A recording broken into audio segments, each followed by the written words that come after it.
bàbá mi. the throne of my Father. Àdúrà dídùn. Street prayers. Àdúrà láìsinmi. Prayer without season Àti láìsàárẹ̀. and without weary. Ìṣẹ́gun láìsinmi. Is victory without season Àti láìsàárẹ̀. and without weary. Ẹnikẹ́ni tá à ń pè ní ọmọ Whoever is Ọlọ́run. called a child of God, O gbọ́dọ̀ mọ̀ pé you must know o gbọ́dọ̀ gbàdúrà. it is mandatory for you to pray. Àánú wà.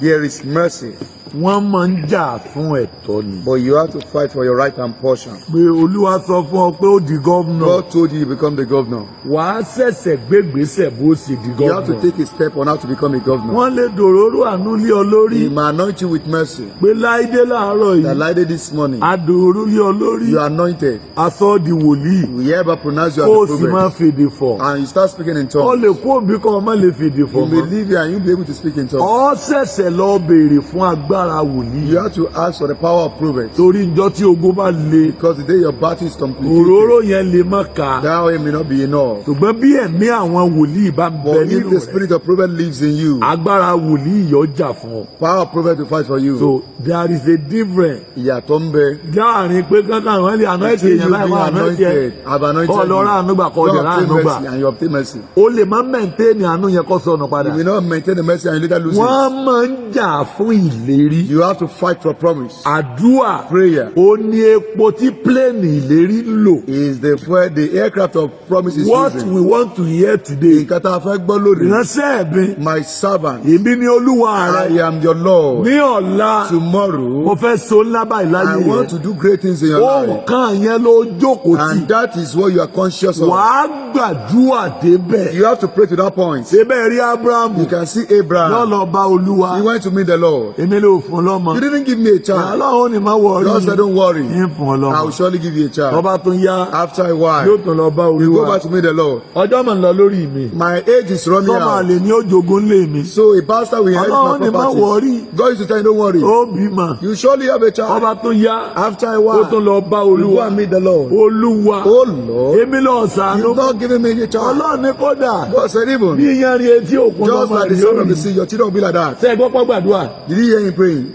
Ṣùgbọ́n nígbà tó dórí Isaac, But get it to Isaac. ó rí ìyàwó rẹ̀ tó yàgà. He saw his son that was barren. Ó ní wá ètò olóyún. Why are you not pregnant? Oṣù kìíní kọjá The lọ. first month passed Ọdún by. kìíní kọjá. First year Ọdún passed by. kejì kọjá. Second year passed by. Ó wá rántí You pé remember ègún ilé àwọn ni the pé cause of his àwọn household obìnrin tó bá fi àwọn máa is yá. that women over them was the barren. Isaac wà lọ bá Isaac Ọlọ́run. went out to meet God.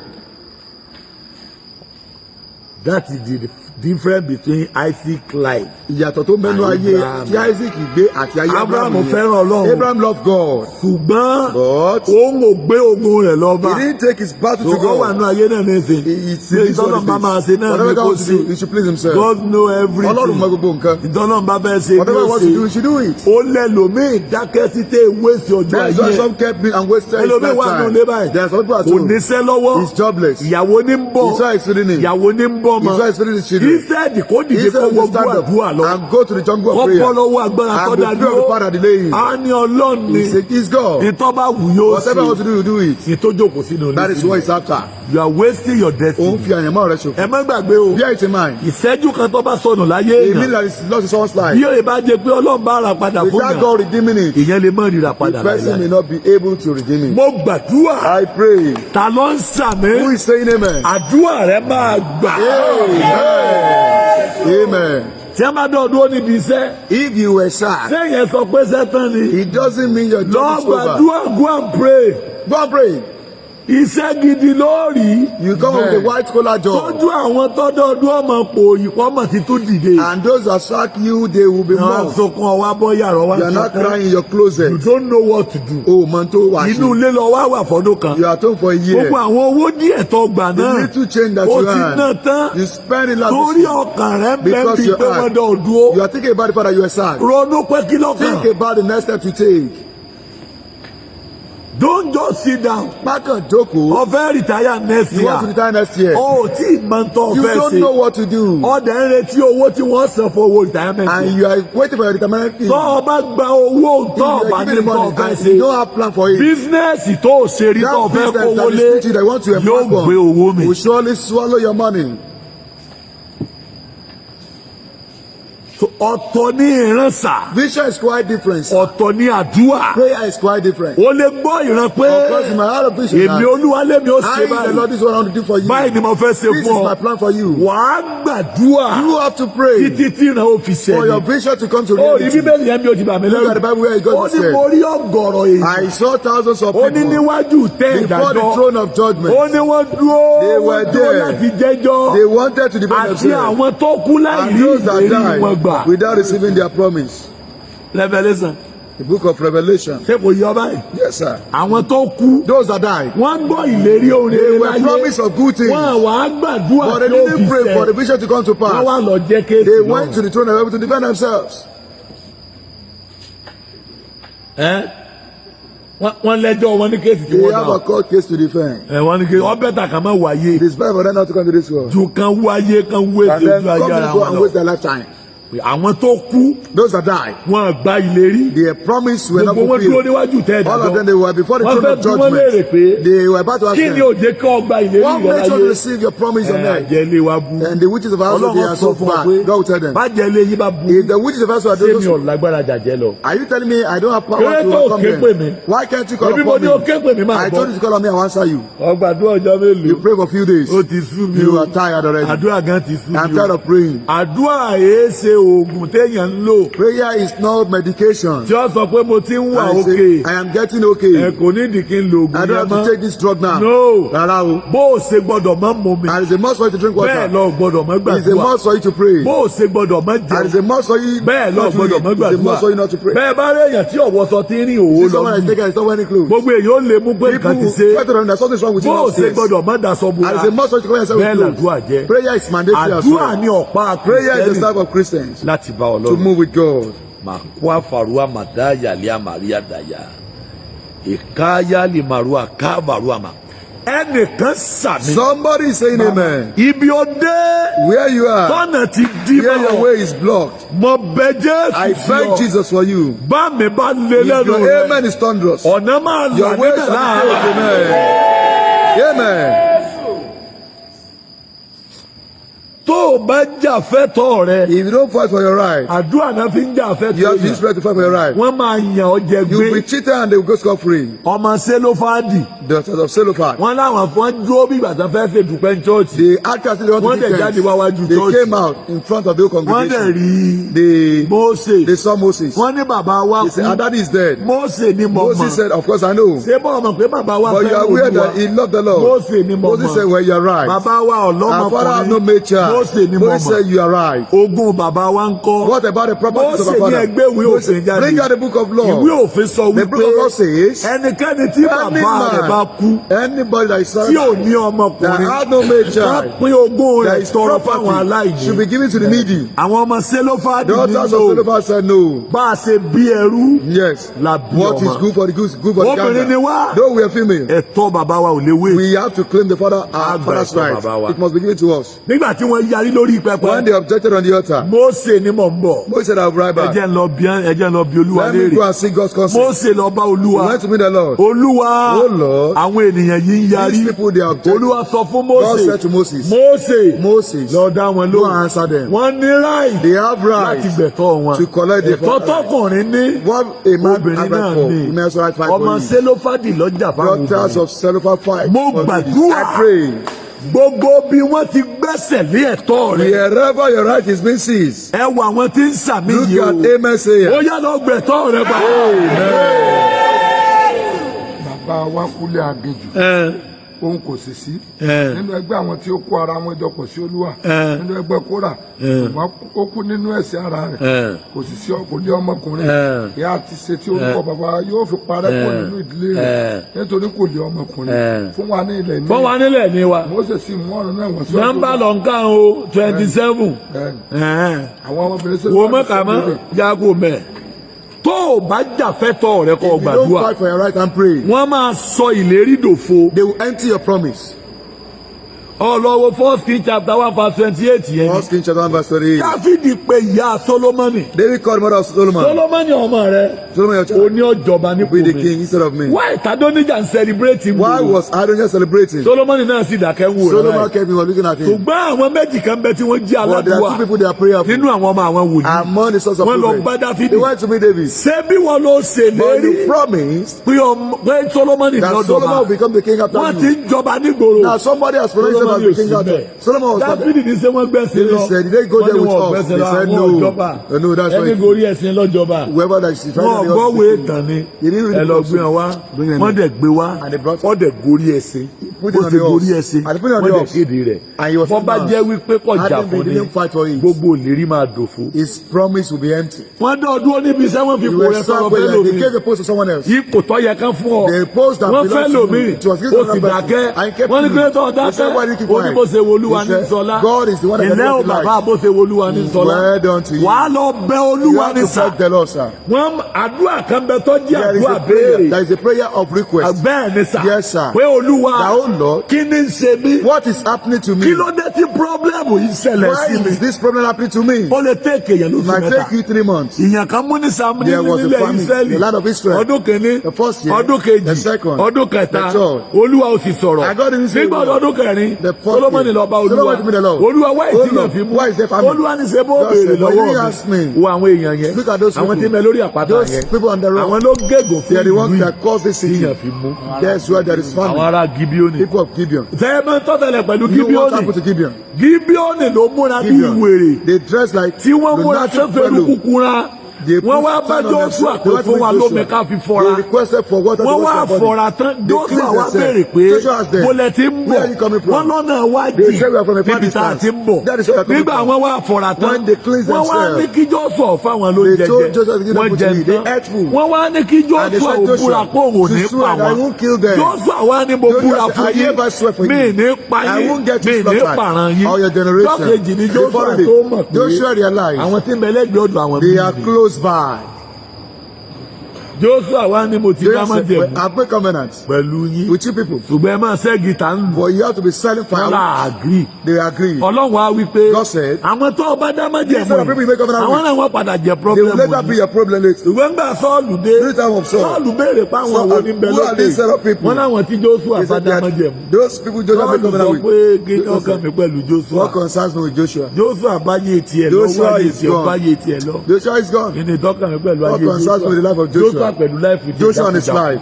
Èmi pẹ̀lú ayé tèmi. I have a life to live. Ọyẹ́ ìgòkè lọ lọ pa wọ́n. Go there over there and kill them. Wọ́n dá ìgòkè lọ wọ́n pa And wọ́n. they went to where they were Àwọn killed. díẹ̀ tó kù wá Few gorí people, àpáta they lọ. went upon Wọ́n the wá ń rock. kígbe pé Olúwa On the mountain they were shouting, ọgbẹ̀sán wa you have ni. to avenge your Rántí májẹ̀mú Remember the ìgbàanì. covenant that he made with Ọlọ́run us. kì í dalẹ̀ májẹ̀mú fáwọn tó pa májẹ̀mú mọ́. God is not a betrayer of the covenant made with those people that didn't betray his covenant. Whatever tó bá lóun ó ṣe fún Whatever I ọ. promise to do for Yóò you, ṣe o. he will do it.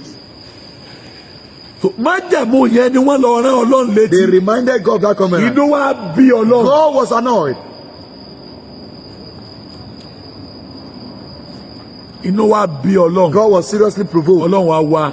God came down Ọlọ́run wa mú kíyàn ò mú. and he made Ọlọ́run wa ní ká lọ bá àwọn ará He Gíbíónì said pé they kí should go wọ́n and fẹ́. beg them and Wọ́n ask láwọn ò them ní for ìdí anything. nǹkan He kan. said they don't need Ẹ anything. fún wa ní ọmọ Sọ́ọ̀lù méje. Give us 7 children of Ká Saul. pokùn so fún wọn ká sorí wọn rọ̀ We have látàárọ̀ to hang dalẹ́. them and they will be killed. Ká bá ti so wọn rọ̀ látàárọ̀ After hanging them dalẹ́. from morning to evening, A gbàgbé everything. we forget about the offense. Láìdé ọmọ tó dùn mí jù. You know what preaches me? Obìnrin kan bẹ tí Sọ́ọ̀lù There lọ was a fẹ́. woman that was not married. Obìnrin yẹn very quiet. That woman was so quiet Ó and sì bí gentle. ọmọ márùn-ún fún She Sọ́ọ̀lù. gave birth to 5 Wọ́n children dẹ̀ for kó Saul. ọmọ rẹ̀ And they took márùn-ún. the 5 children Wọ́n dẹ̀ mú méjì mọ́ láti ta. and they added 2 Wọ́n to dẹ̀ it. pa ọmọbìnrin yẹn bára And àbúrò. they killed our 5 children. Mo gbàdúrà I pray gbogbo iṣẹ́ tí ọ̀tá parí every work enemies are finished lórí rẹ over your life lórí ọmọ in the rẹ name of Jesus. lónìí Yay. iṣẹ́ yẹn máa bàjẹ́. Màkàbàrúàmà In the name of tó Jesus. o bá jàfẹ́ tọ̀ If you rẹ don't fight for your rights, wọ́n á jókòó lé ẹ̀tọ́ rẹ mọ́lẹ̀ they will sit on your wọ́n right. á máa gba ẹ̀tọ́ rẹ They will collect from wọ́n á sì you. máa sọ pé òsì tó And sí. they will tell you you can't do anything. Láìdé Yes, sir. ó wo àwọn ọmọ ó wo Gòláyàtì ni. Look at Goliath. Ó rí bí Gòláyàtì lọ sakuti Sókò.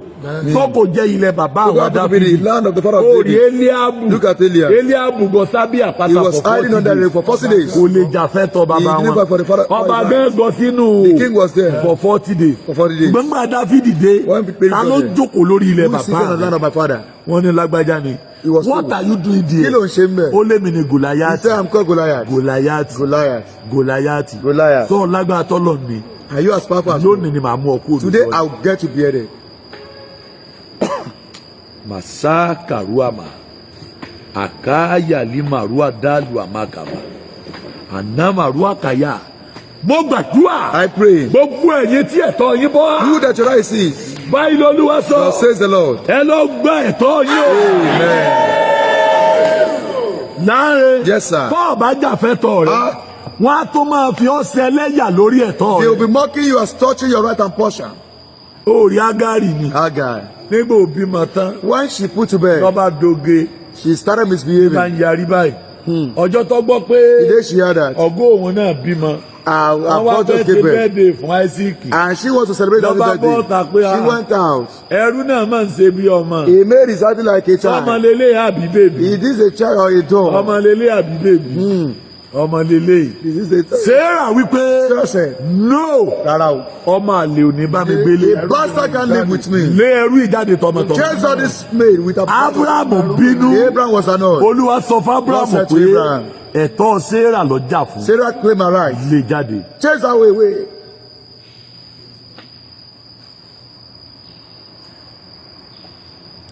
Kéésẹ́nu ni mo fi sọ yìí o. It is not by mouth. Wọ́n máa ń jà fẹ́tọ̀ ni o. You have to fight for it. Kéésẹ́nu kọ́ wá kà máa lénu. Don't be making mouth. Bí mi ọ̀rọ̀ run o. That I'm not easy to Ẹ deal máa with. bínú o. I'll be angry. Wọ́n máa ń jà débẹ̀ ni You o. have to fight to that point. Wàá bẹ Ọlọ́run You have to beg God tí ẹni tágbára rí ọ̀ka. to handle the O person ní you cannot Ọlọ́run tó overcome. lágbára. You have God that is powerful. Wọ́n yàn ọ́ jẹ. You are cheated. Ibi tó yẹ kó wà kọ́ lọ wà You yìí. are not at your Àwọn kan destination. jókòó níbi tó Some yẹ kó o people, ti they are jókòó. seated where you should be seated. Àwọn kan gba ntọ́ yẹ kó o Some people, gbà. they collected your right. Wọ́n gbọ́kọ́ lọ́ọ̀rẹ́ wọ́n ní Your òsì husband tó was sad. They sì. said they can't do anything. Wọ́n dá ọ̀dà bùkátà ọmọ They mẹ́ta. allow you to be taken care Ọkọ of rẹ o your sì children. lọ́lọ́run ọ̀dà And ọkọ you ló said, tó pààrọ̀ mọ́tò yìí o. and you are just take this. Mo gbàdúrà I pray. ta ló sàmì. Who is saying amen? Gbogbo bí ẹ̀tọ́ rẹ wà. Wherever your right is, Ọ̀yá ló go gbà and á. receive it. Amen.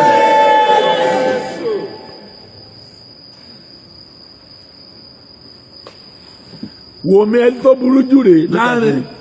Bọ́ọ̀ bá jàfẹ́tọ̀ rẹ̀. Yes, sir. A lè dá ọ láre níwájú Ọlọ́run. You can't be vindicated if you don't fight for your right.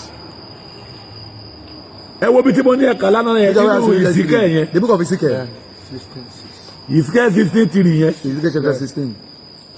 Ó ní àdá ìwọ́ rẹ̀ dáadáa ni. He said your cord was not upright. Láti ilẹ̀ ní pọ́blẹ́mù ti wà. Your prayer started from your Mo gbàdúrà I pray. ẹ wo àwọn tó fẹ́ sàmì. Look at the Messiah. Ogun tá a bímọ The battle you were born tí with ó fàyè gba that ìṣeré. doesn't allow prosperity. Báyìí lọ́lúwa God sọ says the Lord. bí àmì bá lé If lẹ́nu your amen rẹ̀. is thunderous, Ogun yẹn báyìí the battle is méjèèjì. on fire. Amen. Ṣé ìwọ kíyèsí bẹ́ẹ̀ rí? Have you ever read it before? Ìbọn ń ka Bíbélì. After all, you Sọ́mọ pé ọmọ kábẹ́ ń kọjá. Ṣùgbọ́n ọmọ pé ágímẹ́ǹtì kan wà láàrin Ọlọ́run àti You don't know there's an argument ọmọ between Ísírẹ́lì God and children of Israel over God. báyìí ni Olúwa Ọlọ́run Jésù wí. Báyìí lolúwa Ọlọ́run wí fún Jerusalem. ìbí rẹ Ìbí rẹ tá a àti bí ọ ilẹ̀ ìbí rẹ ni àti ilẹ̀ ìbí rẹ. ni àti ilẹ̀ Kénáánì wá. Kénáánì ní ilẹ̀ ìbí rẹ. ará Amórì ni bàbá rẹ. Bàbá rẹ ará òrìṣà Ámórì. Ó ní wọ́n fi sọ ọ́ lóko. ará Hítì ni ìyá rẹ. Ìgbà wọ́n fẹ́ sọ ọ́ lóko. Oríkì tí wọ́n sọ oríkì òrìṣà alẹ́ yín ni. àti ní ti ìbí rẹ Nígbà tá a bí ọ. a kò dá ìwọ rẹ ní ijọ́ tá a bí Èwo ọ. ni wọ́? God. God. Àwọn tó dá ìwọ rẹ wọ́n fi ṣiṣẹ́ ẹbí ni. They use your God Àdá bó against ti yẹ you. kí wọ́n dá. They didn't cut Wọ́n you. ṣàlàyé mo dúró náà. Wọ́n gbé bí ọdún méjì wọ́n gbọ́ ọmọ kan wá bá mi. They brought the Wọ́n child to me. gbàdúrà fún. I was praying Ó ní for the Olúwa baby. wípé wọ́n ti gba God ògo lára ọmọdé They yìí o. taking the glory of this Ọmọ child. yìí ó jọ ọmọ ọdún bí ọdún mẹ́jọ àbọ̀dún mẹ́sàn-án lọ. Like 8 or 9 years Pé old. ògo ò sí lára ẹ̀ mọ́. That the baby, the child is not Ìyá rẹ̀ good. ló mọ̀ wá ṣe Father said, nǹkan ìwọ ló "Oh, I am in trouble. What about gbogbo. glory? Ta ló gbogbo lára rẹ̀? Who took my Ó ní child's ìyá glory?" bàbá rẹ̀. I say his Ìwọ rẹ̀ dà. grandmother. Where is the Wọ́n call? bá pè é. ìyá bàbá rẹ̀ ní. The grandmother said. Ìwọ tóun ti fi gbin kòkó l'Ondo. That she used the cord to plant cocoa in Ondo. Pé ẹ̀yin ọmọ pé. Don't you know? Ìwọ tí a máa fi gbin kòkó yẹn ọmọ so ni. Any cord they used to plant cocoa. Ó ti fi wọ́ ọmọ yẹn gbin kòkó. She said she used the cord of that child to plant cocoa. Ó ní wáyé tẹ́ fi wọ́ ọmọ mi gbin kòkó. Why did he use to plant cocoa? Má gbàgbé o. Don't forget. Ọjọ́ tí kòkó bá ti ń so láyé ọmọ yẹn ọmọ bàjẹ́. The day bringing forth fruit, his life will be ruined. Sórí ọmọ kékeré wọn ìpamọ́ sẹ́yìn báyìí. You don't back a baby like this. Kàn fi gbin igi. And you plant any form of tree. Ọjọ́ tí igi bá ti ń so. This is trying bringing forth láyé ọmọ yẹn ọmọ wálẹ̀. the chance that will start spreading downfall. Ó ní Bíbélì ń sọ yìí. The Bible is talking about it. Lọ́jọ́ tá a dá ìwọ rẹ. The day you are born. Ní ti ìbí rẹ. Àdá ní ìwọ ní ọjọ́ tí a bí ọ. Ọjọ́ tá a bí ọ. On the day you were born. A dá ìwọ rẹ Your àwọn father was àjẹ́. not witches. Tí ń bẹ nílé That lives in your yìí. Tí household. wọ́n fi omi kíní láńtà ju ọ ní They use dodo. lantern to eat your Ọjọ́ body tí ìwọ button. rẹ jábọ́. The day they are Àwọn ló mú lọ sínú ẹgbẹ́ They took àjẹ́. the coven of witches. Mo gbàdúrà. I pray. Ogun tó wọnú ayé rẹ The battle that lójijì. enter your life all of a sudden. Bí àmì bá lé lẹ́nu Your amen rẹ. is thunderous. Ogun yẹn bá iná jáde.